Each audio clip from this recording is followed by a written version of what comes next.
वक्रतुंड महाकाय सूर्यकोटि समप्रभा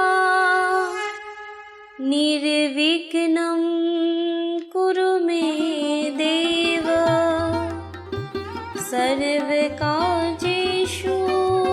सर्वदा। माता पार्वती তার প্রিয় পুত্র গণেশের জন্য খুবই চিন্তিত ছিলেন। তার আশঙ্কা ছিল গণেশ হয়তো তার অদ্ভুত হাতির মতো মুখের জন্য দেবসমাজে এবং জগতে মান সম্মান পাবেন না।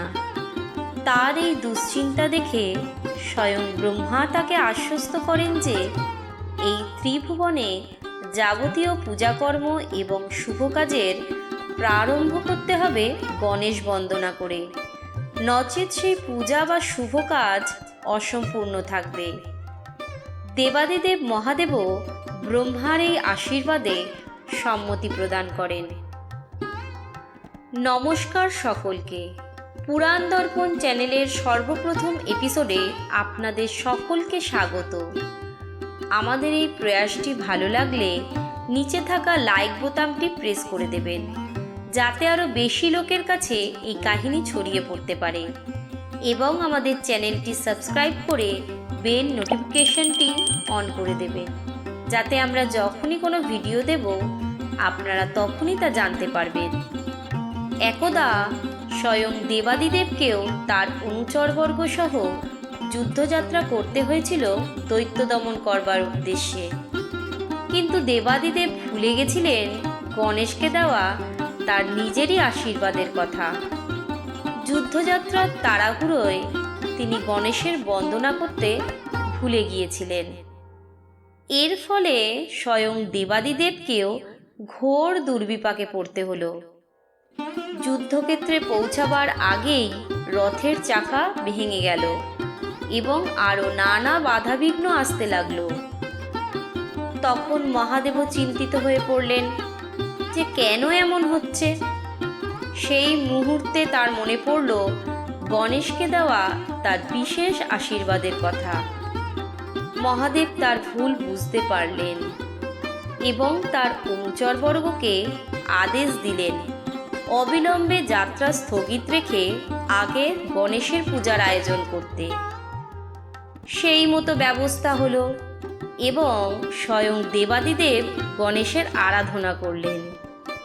অবশেষে সিদ্ধিদাতা সন্তুষ্ট হলেন এবং মহাদেবের যাত্রাপথের বাধাবিঘ্ন দূর করলেন। দেবাদিদেবও যুদ্ধে দৈত্যদের পরাস্ত করতে সফল হলেন। এবার আসি ভগবান বিষ্ণুর গণেশ আরাধনার গল্পে। শঙ্খ, চক্র, গদা এবং পদ্ম এইগুলি হলো ভগবান বিষ্ণুর অতি প্রিয় চারটি প্রতীক। একদিন হঠাৎ ভগবান বিষ্ণু লক্ষ্য করলেন যে তার অতি প্রিয় শঙ্খটি তিনি কোথাও খুঁজে পাচ্ছেন না। তিনি তার সমস্ত শক্তি নিয়োজিত করলেন সেটি খোঁজার জন্য। অবশেষে পাওয়া গেল তার খোঁজ। কৈলাস পর্বতের দিক থেকে শোনা গেল সেই শঙ্খের ধ্বনি। সেই ধ্বনি অনুসরণ করে কৈলাসে পৌঁছে বিষ্ণু দেখলেন তার অতি প্রিয় শঙ্খটি পার্বতীনন্দন গণেশের হাতে শোভা পাচ্ছে এবং সে সেটিকে নিয়ে খেলায় মত্ত। বিষ্ণু অনেক অনুরোধ করলেন গণেশকে শঙ্খটি ফেরত দেওয়ার জন্য, কিন্তু গণেশ তাতে কর্ণপাতও করলেন না। অগত্যা বিষ্ণু আর উপায় না দেখে দেবাদিদেবের কাছে গেলেন এবং তাকে অনুরোধ করলেন শঙ্খটি ফেরত নিয়ে আসার জন্য।